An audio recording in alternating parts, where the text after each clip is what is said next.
আজকে যে ঘটনাটি শুনবেন, ঘটনাটির নাম ব্যোমকেশ ও ভূতের নিশানা। তো ঘটনা শুরু করার আগে প্রতিবারের মতো বলবো, যারা এই চ্যানেলের ঘটনা শুনতে পছন্দ করো তারা অবশ্যই চ্যানেলটি সাবস্ক্রাইব করে পাশের ঘন্টাটা বাজিয়ে রেখো। আর বেশি কথা বাড়াবো না, সরাসরি ঘটনায় ঢোকা যাক। শরদিন্দু বন্দ্যোপাধ্যায়ের সৃষ্টি ব্যোমকেশ বক্সী একজন ধীমান গোয়েন্দা। তার বুদ্ধি এবং পর্যবেক্ষণ শক্তি অতুলনীয়। তবে ভূতের ব্যাপারে তার মতামত বরাবরই একটাই, এগুলো নিছক অনেক কল্পনা। কিন্তু একবার এমনই এক ঘটনার সম্মুখীন হলেন তিনি, যা তার যুক্তিবাদী মনকেও নড়িয়ে দিল। সেই বছর শীতের শুরুতে ব্যোমকেশ ও অজিতকে আমন্ত্রণ জানালেন রাজেন্দ্রনাথ চৌধুরী, যিনি ছিলেন পুরনো জমিদার বাড়ির একমাত্র উত্তরাধিকারী।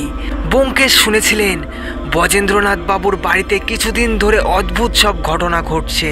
কখনো রাতে দরজা আপনা আপনি খুলে যাচ্ছে, কখনো মোমবাতির আলো নিভে যাচ্ছে, আবার কখনো শোনা যাচ্ছে অশরীরীর কণ্ঠস্বর।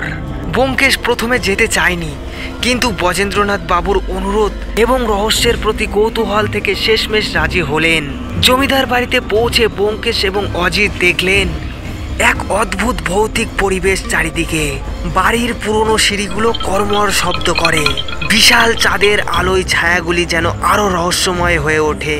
ব্রজেন্দ্রনাথ বাবু জানালেন তার দাদামশাইয়ের সময়ে এক দাসী এই বাড়িতে আত্মহত্যা করেছিলেন। লোকমুখে শোনা যায় সেই দাসীর আত্মা এখনো বাড়িতে ঘুরে বেড়ায়। বেশ কয়েকজন চাকর বাকর রাতের বেলা তার ছায়া দেখেছে এবং ভয়ে পালিয়েছে। ব্যোমকেশ হাসলেন, ভূত বলে কিছু হয় না রাজেন বাবু, নিশ্চয় কেউ ইচ্ছে করে এসব করেছে। আমি বিষয়টি গভীরভাবে খতিয়ে দেখব। রাত তখন প্রায় 12টা। ব্যোমকেশ, অজিত এবং রাজেন্দ্রবাবু একটা বড় ঘরে বসেছিলেন।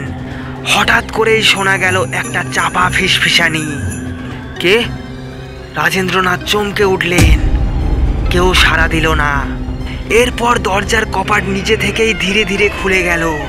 শীতল হাওয়া ঘরে ঢুকে পড়ল, আর তার সঙ্গে এলো এক নারী কণ্ঠ।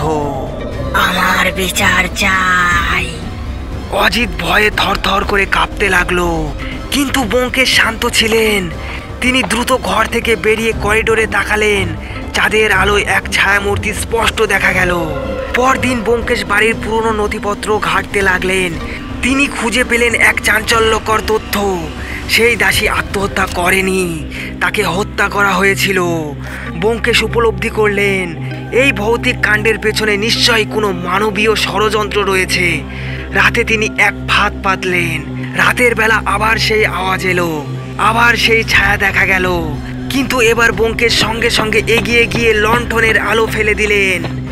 দেখা গেল ভূত বলে যাকে মনে করা হচ্ছিল সে এক বৃদ্ধা গৃহপরিচিকা মনোরমা, যিনি বাড়ির পুরনো চাকর।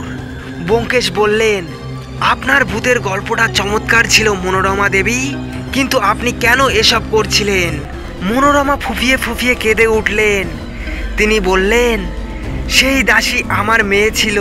জমিদার বাবুর দাদামশাই তাকে লাঞ্ছিত করে মেরে ফেলেন। আমি এই বাড়ি ছেড়ে যাইনি, কারণ আমি চাই তার হত্যাকারীর বিচার হোক। রাজেন্দ্রনাথ স্তম্ভিত।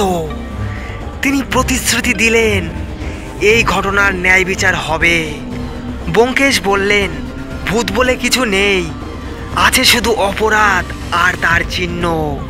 অজিত একটু হেসে বলল, কিন্তু কাল রাতে যে আওয়াজগুলো শুনলাম?